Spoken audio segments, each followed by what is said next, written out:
দাবি সমূহ। প্রথম দাবি, অনতি বিলম্বে আর সন্ধ্যা 6টার মধ্যে শিক্ষামন্ত্রীকে পদত্যাগ করতে হবে।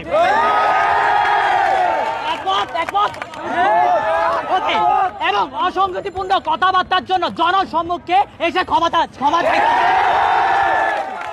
2 নম্বর দাবি, যারা 13 জুলাই এক অস্বস্তিকর পরিবেশে পরীক্ষায় অংশগ্রহণ করেছে এবং যারা পরীক্ষায় অংশগ্রহণ করতে পারেনি, সবার পরীক্ষা পুনরায় নিতে হবে। 3 নম্বর দাবি এবং শেষ দাবি, কালকের অর্থাৎ 15 জুলাই পরীক্ষা স্থগিত করতে হবে এবং নতুন রুটিন প্রকাশ করতে হবে। এবং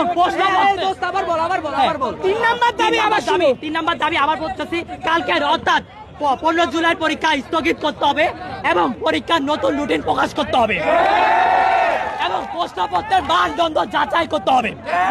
তারপর প্রশ্নপত্র দিতে হবে। আমরা এখন